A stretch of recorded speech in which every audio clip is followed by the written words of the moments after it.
Have you ever wondered why the men women remember aren't the loudest, richest, or most jacked, but the ones who make them feel safe while never apologizing for their standards?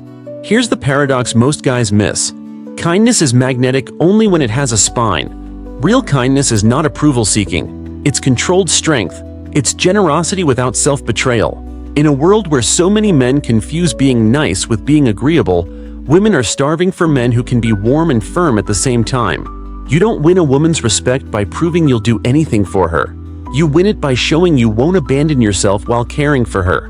That distinction changes everything about how you text, plan, speak, and react when things get messy.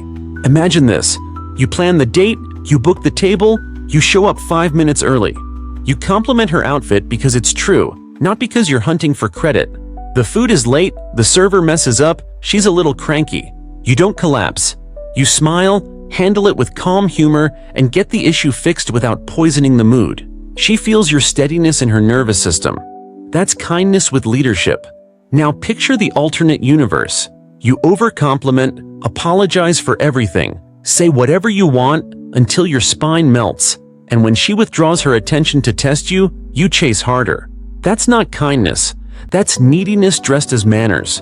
And it kills attraction because she can feel that every nice thing you do carries a silent invoice.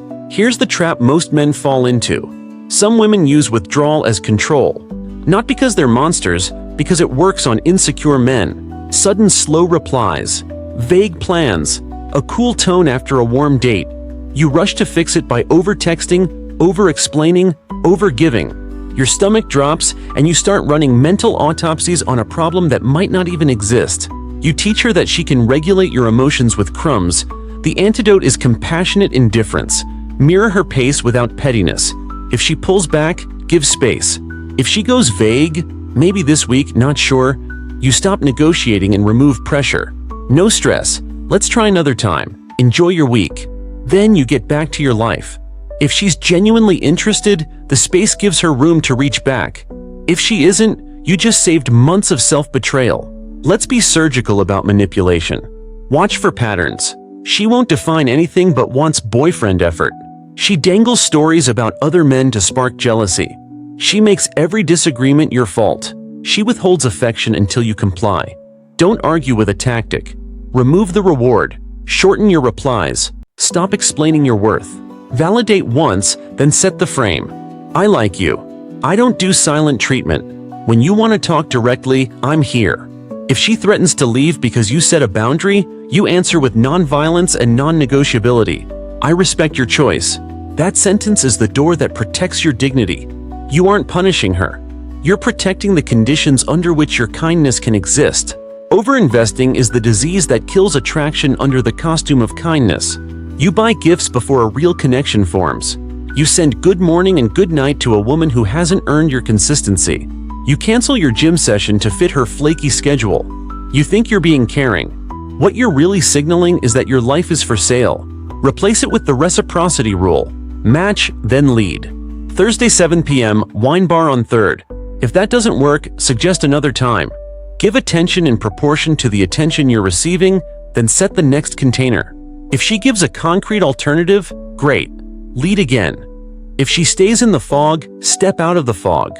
Men who master this don't become cold. They become choosy. And choosy reads as confident because it is. Why does this work? Because women respond to felt reality, not to your intentions. A man who chooses himself signals safety. He's less likely to become resentful, controlling, or needy because his needs are already met by his mission, his brothers, and his discipline. That energy is soothing. Kindness without boundaries curdles into bitterness. Kindness with boundaries becomes polarity. She relaxes because you won't crumble under pressure, and you won't betray yourself to keep her. Not the flowers, not the flattery, the felt sense that you are calm, clear, and self-governed. Practice this now.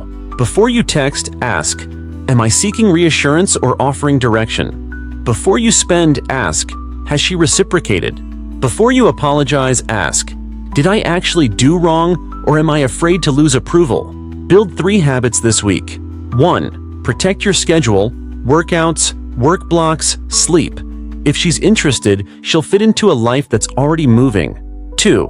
Stop explaining your boundaries. State them once and enforce them through action. I don't raise my voice. I step away and return when we can talk. Then do it. 3. Add positive friction.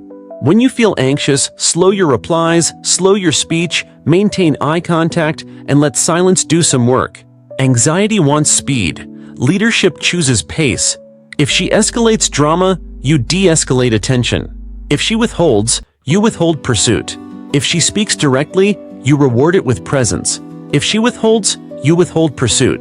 If she speaks directly, you reward it with presence. Become a thermostat, not a thermometer.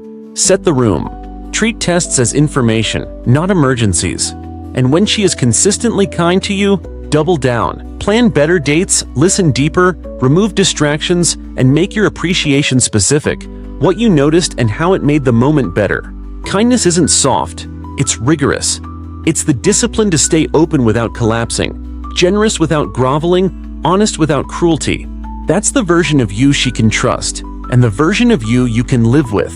Have you ever recognized yourself in the guy who chases harder the moment she goes cold? When was the last time you enforced a boundary without defending it? What situation makes it hardest for you to stay calm and kind without turning into a doormat? You learn the difference between performance and presence the moment you stop trying to impress and start telling the truth. Performance is when you tilt your head, soften your voice, and over-smile because you want a certain reaction. Presence is when your facial expression matches your feeling, your words match your values, and your actions match your standards. Women are exquisitely tuned to this gap. A man who smiles while abandoning himself reads as slippery. A man who kindly tells the truth, even when it risks the outcome, reads as solid. So when she asks, "What are you looking for?" stop chasing approval with vague answers. Say what you mean. I'm dating with intent. I move slowly with intimacy. I value directness. If we're aligned, great. If not, also great. It's gentle and unmistakable. You'll watch attraction either sharpen or evaporate, and both outcomes save you time. Kindness means you communicate in clean lines. Most men leak anxiety into paragraphs. She takes 3 hours to reply, so you send a long message explaining how communication is important and you're just a respectful guy who wants clarity. That's a plea disguised as principle. Keep it simple. After silence games or flaky plans, you mirror pace and set the frame. I like direct energy. If the vibe changes, tell me. Then you go live your life. If she's playing for control, she'll try to bait you into chasing with a stray selfie, a late-night "hey," or shallow sarcasm. Don't reward breadcrumbs. You can acknowledge without investing. Hope your week's good. No question, no hook, then nothing. Your calmness forces the game into the open. You also need a practice for the moment your nervous system spikes. When the message doesn't land, when she cancels last minute, when she mentions her ex over dinner, your chest will tighten. Untrained men argue, fix, or perform. You're going to regulate. Inhale 4, hold 2, exhale 8. Put the phone down and do 20 slow push-ups or a 5-minute walk. Then ask the question that mature men use. What action keeps me proud of myself tomorrow? Pride beats panic. Maybe the answer is to reschedule once and only once. All good. Let's try Tuesday 7. If not, no worries. Maybe the answer is to end the date early with kindness. I'm not feeling the match, but I wish you well. You'll feel a small grief and a larger freedom. That's the price of staying clean. Some women test because they want to feel your edges. They poke to see if your kindness is a mask. She'll tease your job, interrupt your story, or flirt with the waiter. You don't sulk and you don't retaliate. You recenter the energy. You look at her with amused composure and say, "You're spicy tonight. Keep it playful." That line carries a boundary wrapped in warmth. If she continues, you escalate the standard, not the volume. I enjoy respectful banter. If it shifts, I'll head out early. Then you mean it. Kindness without the possibility of exit is hostage behavior. The quiet willingness to walk away turns your kindness into a choice, not a trap. Overinvestment often hides in grand gestures. You plan a weekend trip after 2 dates. You send flowers to her work after 1 good kiss. You give the speech about how you'd never hurt her because other men did. It feels romantic. It reads as inflation. Real value doesn't shout. Scale your giving to the reality you've actually built. A tight, attentive 2-hour date beats a whirlwind fantasy. A short, sincere voice note beats a love letter written to a stranger. If you feel compelled to prove you're different, assume you're trying to purchase security. Pause. Focus on rhythm. Plan great dates, follow through, stay consistent, and let the connection earn its upgrades. Kindness is also clarity around intimacy. If you rush physicality to secure validation, you'll pay for it with confusion. Set your pace early, not as a test for her, but as a commitment to yourself. I don't rush. I want chemistry and compatibility. I'll set the tempo. Then you back it up with slow hands, patient conversation, a clean goodbye at the door. When she tries to accelerate and see if you'll cave, thank her for the signal and hold the frame. Attraction's loud. I like building it right. You'll feel your power rise because you are driving the vehicle of your desire instead of being dragged by it. Detachment isn't cold. It's warm distance from outcomes you can't control. You focus on inputs, how you show up, how you speak, the dates you create, the boundaries you hold. Then you let the chips fall. That's why your texts shorten when energy gets weird. That's why you'd rather have one hard conversation than 10 soft evasions. That's why you never chase twice in a row. You need a personal rule book. You reach out once. If she reciprocates, great. If not, you archive the thread and get back to your mission. You reward directness with presence. You reward consistency with plans. You reward kindness with more of yours. This turns dating from an ego contest into a filtration process. Remember this: the right woman experiences your kindness as oxygen, not leverage. She will meet you in the middle, care for your time, and protect the atmosphere you're both breathing. The wrong woman experiences your kindness as a vending machine. Press buttons, get candy. Your job is not to convince, it's to observe. When the pattern is clear, you choose. And you choose without anger, because anger keeps you attached. Indifference built on self-respect sets you free. When did you last state what you actually want without cushioning it for approval? Where are you still performing niceness to manage her perception of you? If you had to write your personal rulebook for texting, plans, and intimacy pace tonight, what would be on page 1? You can feel the difference the moment you start living by standards instead of moods. Standards are decisions made in calm that guide you under stress. Moods are weather. When you date from moods, you chase when you're anxious and withdraw when you feel ignored, and your kindness becomes conditional. When you date from standards, you're steady. Create a 3-part standard now. Time standard. You respond within your normal life rhythm, not her test rhythm. If you're in work mode, you answer after work. If you're in the gym, you answer after the gym. Attention standard. You invest proportionally. If she initiates, you reciprocate and then lead. If she goes passive, you slow to match. Boundary standard. You address disrespect once, clearly, without debate, and you follow through. This is not about punishing her. It's about protecting the conditions where real kindness can breathe. The fastest way to collapse your power is to explain your standards in essays. Stop narrating your boundaries. State them in one sentence and show the consequence in action. If she disappears for days and reappears like nothing happened, you don't scold. You reset the frame with brevity. Let's pick a week when you're more available. Then you reduce availability. If she mocks something vulnerable you shared, you don't educate her on empathy. You pause the date early. I'm going to head out, not my vibe.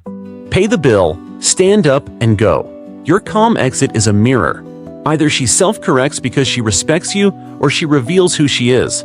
Clean data either way. Modern dating rewards men who can switch between 2 gears: soft front, strong back. Soft front is your warmth.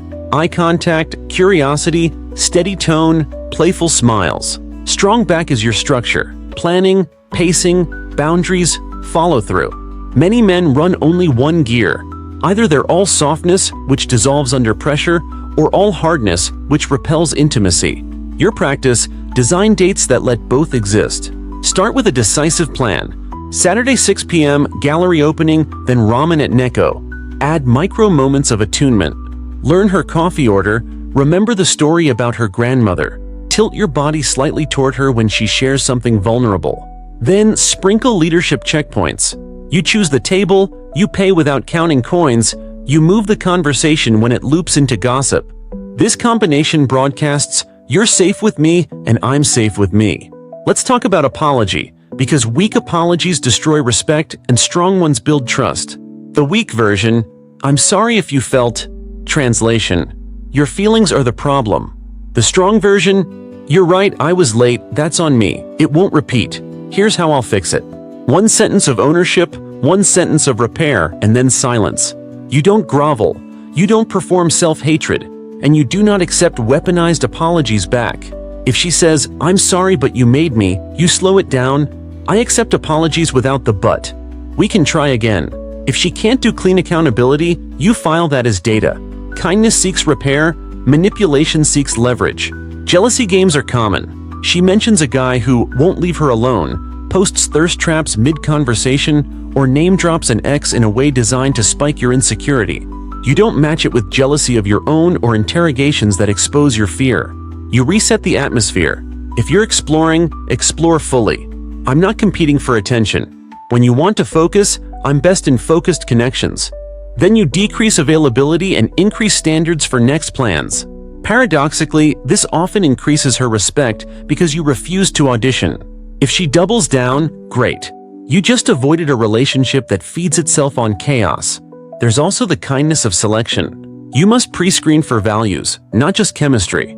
On date 1 and 2, ask terrifyingly simple questions and listen to her actual answers, not your fantasy. What does a great week look like for you? When you're stressed, do you isolate or reach out? What did you learn from your last breakup that you actually changed? You're not interrogating, you're inviting clarity. A woman who values connection will show you with specifics, names, routines, examples. A woman who thrives on drama will float in generalities, switch topics when accountability appears, or answer every question with a story where she's the hero and everyone else is the villain. Your kindness is to yourself. You filter early. You'll need a recentering ritual because the nervous system is where you lose the frame. Build a 15-minute protocol for when anxiety spikes. 5 minutes of breath, 4-2-8. 5 of body, walk or push-ups. 5 of perspective, journal 3 lines. What happened? What's in my control? What action keeps me proud tomorrow? Only then do you touch the phone. This interrupts the chase impulse and creates space for the version of you that leads. Pair this with a no double text in uncertainty rule. You reach out once. If she doesn't mirror, you leave it. If she comes back 3 days later with a casual wide, you don't sprint to catch the ball. You set the terms. Good to hear from you. I'm free Thursday 7 or Sunday 5. If not, we'll skip. If she wants access, she meets a standard. Finally, understand the cost of fake kindness. Every time you say yes to protect a vibe, you say no to your self-respect. That debt accrues interest. It shows up later as resentment, sarcasm, and passive withdrawal, which erodes the intimacy you thought you were preserving. Real kindness tells the truth at the speed of respect. You can be sweet and unmovable. You can be generous and scarce. You can be loving and unwilling to accept poor treatment. That paradox is your power, because it proves you are choosing her with your eyes open, not performing for permission to stay. Where do you still over-explain instead of letting your actions do the teaching? Which jealousy or silence game hooks you fastest? And what will your new scripted response be? What questions will you use on your very next date to screen for values without breaking the vibe? The moment you realize kindness is a filter, not a lure, your entire approach shifts. You stop using niceness to coax attention and start using generosity to reveal alignment. Think about your texting cadence. When she sends a thoughtful message, you mirror thoughtfulness. When she sends a low-effort "you up" after ignoring your last plan, you don't scold or sermonize, you answer in the same currency. Not tonight. Busy week. That's not petty, that's calibration. Calibration is kindness because it keeps the story honest. You're showing her the level of access that matches the level of effort. If she wants more, she knows exactly how to earn it. Consistency and clarity. This keeps you out of the trap where you pour attention into a bottomless bucket and then resent her for being thirsty. Upgrade your dates with structure that makes kindness feel like leadership. Decide the window. 90-120 minutes for early dates, never open-ended. Choose a plan that lets you walk, talk, and pivot. Coffee then bookstore, gallery then noodles, market then gelato. You're not proving wealth, you're proving presence. You arrive on time, phone face down, and you steer out of gossip loops. When she tests by going colder mid-date, you don't overcompensate.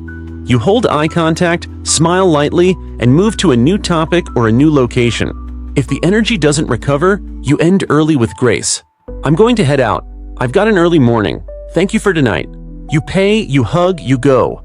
Not a lecture, not a plea, clean closure. Later, if you feel it, send a one-line follow-up. I enjoyed the gallery. Wishing you a good week.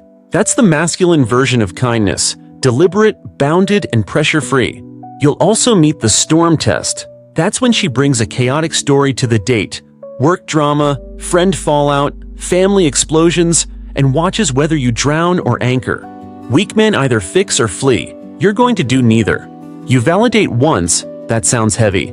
Then ask one clarifying question, what's in your control? And redirect. If she can leave the storm, great. If she insists on dragging the chaos into every corner of the night, you refuse the role of emotional sponge. You can say gently, let's park it for tonight. I want this time to feel light. If she can't, that's important data. Your kindness doesn't mean being a landfill for unresolved pain. Silent treatment is amateur control. Treat it like a fire drill for your nervous system. Step 1. No pursuit. Step 2. Reset the frame once. When you're ready to talk directly, I'm here. Step 3. Live. Fill your calendar with mission, training, friends, creativity. If she returns with hostility, oh, now you care? You don't defend your absence. You reinforce the standard. I don't do fights by distance. We can talk today at 7 or tomorrow at 6. If she refuses to engage and punishes your boundaries, the relationship is negotiating against your mental health. Exit with respect. I'm stepping back. This dynamic isn't for me. A man who won't abandon himself is a lightning rod. Women who value clarity are drawn.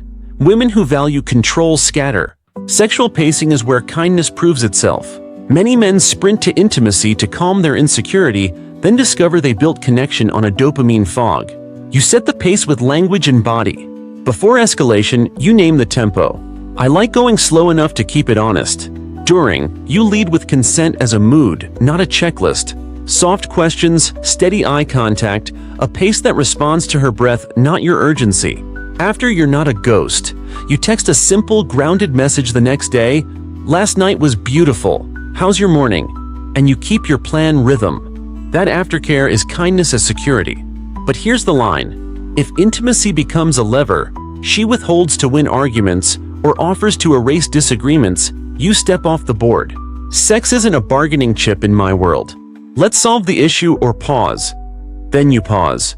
Your desire is powerful. Your discipline is more powerful. The friend audience test exposes performance quickly.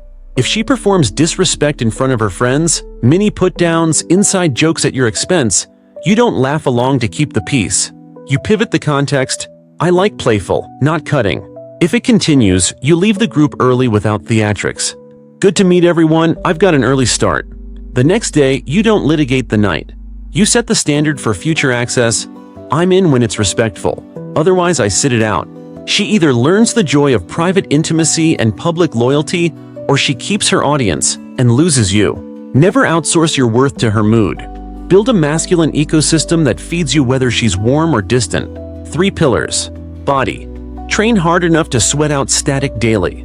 Mission. A project that stretches you beyond dating. Skill acquisition, revenue target, artistic work. Brotherhood. Men who challenge you and refuse your excuses.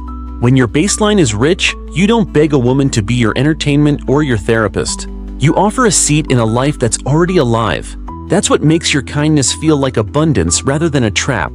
If you relapse into chase, don't spiral. Catch it fast and convert it into data. Ask, what triggered me? Where did I ignore a small no inside me? What's my corrective action in the next 24 hours? Then take one concrete step. Archive the thread, schedule a training session, text a friend to plan something.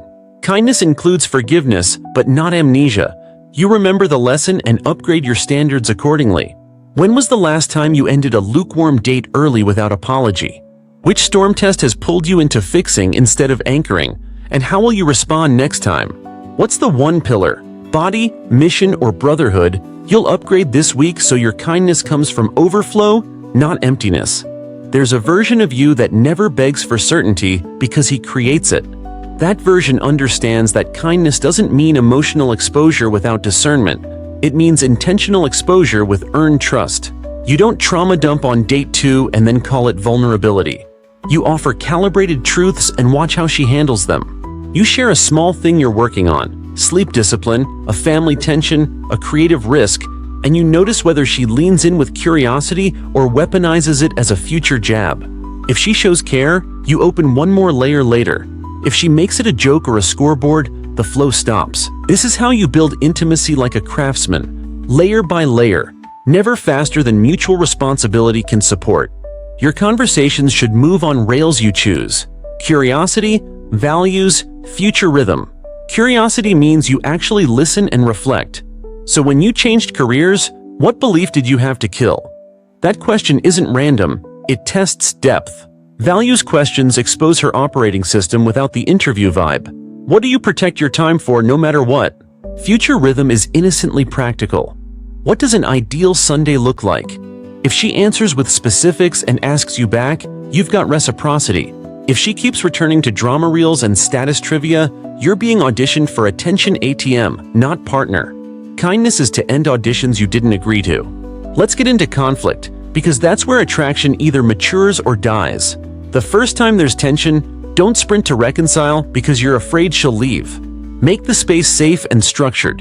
You slow your voice, keep your shoulders relaxed, and say, I want to understand, not win. What do you need me to hear? You give her 2 minutes without interrupting. Then you mirror the essence, not every detail. You felt dismissed when I looked at my phone. You want my full attention. If you agree, own it cleanly and offer a fix. Phone stays in the car on dates. If you disagree, you don't invalidate. You clarify, I hear you. My intent wasn't to dismiss. Next time, tell me in the moment and I'll correct. If she punishes rather than participates, stonewalls, score keeps, escalates to character attacks, you press pause. This is getting unproductive. I'm stepping out for an hour. We can continue when it's calm. The boundary preserves the bridge. If the bridge keeps getting burned, you stop rebuilding it. You'll encounter compartmentalizers, women who want your boyfriend energy while keeping you out of their real life. You'll notice it in the evasions. Months in and you've met no friends, plans are always last minute, her schedule is a fortress you're allowed to visit only when convenient. Instead of pleading for access, state your relationship with reality. I value continuity and integration. I don't do on-call romance. If this stays in the bubble, I'm going to bow out. No accusation, just standards. Often she'll reveal the truth, still in a loop with an ex, emotionally unavailable, or simply not choosing you. Your gentlest act is to release both of you. Money tests happen too. She hints at expensive dinners, drops comments about what her ex bought, or treats your generosity as owed. You never shame or flex. You set the container. I enjoy planning and I'm generous by choice. I don't do obligation. Early on, keep spending modest and intentional. Choose environments that create memory, not price tags. When you give cleanly. No IOUs, no invisible contracts. And if you sense entitlement, you reset access. Fewer plans, more group settings, slower pace. Women who respect you will prefer your presence over your receipts. Women who don't will self-select out when the vending machine stops dispensing. Texting is where many men bleed power. Adopt the rule of 3.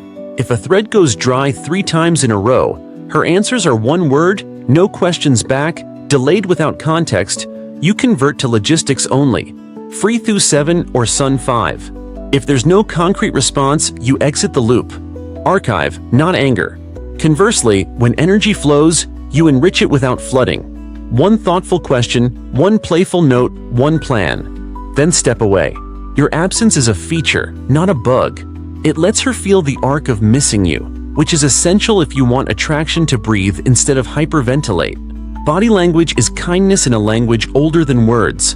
Sit with open posture, feet planted, shoulders back, breath low. When she speaks, keep your eyes on her mouth and eyes, not your screen or the room. Don't nod frantically. Stillness reads as attention. Touch is an advanced course. Start with brief, grounded contact. A light touch on the elbow when you guide her through a crowd. A hand to her back when you open a door. If she warms, you lengthen and escalate slowly. If she stiffens or pulls away, you reduce instantly without sulking. Consent respected increases desire. Consent ignored annihilates it. Your restraint is erotic because it proves your desire is owned, not leaky. There's a time to show teeth. Not rage, Standards. If she lies, you don't become a detective. You become done. You say, honesty is non-negotiable for me. I'm stepping away. If she gossips viciously about her friends, you don't join. You redirect or excuse yourself. If she pressures you to abandon commitments that make you who you are, training, work blocks, family rituals, you say, these are pillars, not placeholders. They stay. The right woman will lean into your architecture because it promises shelter. The wrong woman will try to remodel you into a soft couch for her chaos. Your refusal is the deepest kindness. It saves you years, and it saves her from a man who would eventually resent her. When you do decide to invest, invest like a man. Clear, consistent, creative. Plan a Sunday that blends your worlds. A morning run together, farmer's market, cook lunch, then each does solo work in the same space. Notice how safety rises when presence and autonomy coexist. Leave her better than you found her, even if it doesn't last, by making directness feel good. Compliment with precision. The way you asked the barista's name was kind, because specific praise reinforces values, not vanity. That is how kindness becomes leadership that she can relax into without losing herself. Which conversation rail, curiosity, values, or future rhythm do you neglect and need to practice this week? Where have you been asking for integration while accepting compartmentalization? And what boundary will you set now? When was the last time your spending signaled leadership instead of insecurity? What's one memorable, low-cost plan you'll run in the next 7 days? You arrive at your real leverage the day you stop treating attraction like a verdict on your worth and start treating it like a mirror of your standards. You learn to read the room without reading yourself to pieces. You notice who you become around her. More grounded or more frantic? Kinder because you're full, or nicer because you're scared? You stop begging for a vibe and start building an atmosphere wherever you go. That's when kindness stops being a strategy and turns into your baseline. You hold doors because you honor space. You speak cleanly because you respect minds. You plan decisively because you respect time, yours and hers. And when someone confuses your openness for emptiness, you prove them wrong by withdrawing your access without withdrawing your warmth. That combination, open heart, closed gate, changes everything. She feels generosity with gravity. You feel light without being lightweight. Detachment begins with inventory. You audit your patterns like a craftsman inspecting tools. Where do you chase? Where do you appease? Where do you over-explain? Then you remove the weak tools from reach. You delete the draft essays you write when you're anxious. You replace late-night scrolling with sleep that stabilizes your frame. You stack your mornings, sweat, silence, strategy. You send one message and let the universe vote. You don't do public pleading. You don't argue with mixed signals. You don't campaign for a role she's not offering. If the door's half open, you don't squeeze. You knock once, then go build a bigger house.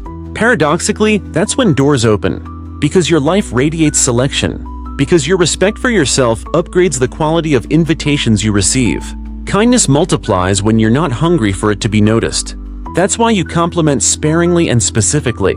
That's why you show up on time like a man who values time as a sacred resource. That's why you watch the server's face when they're slammed and tip like you remember what effort looks like.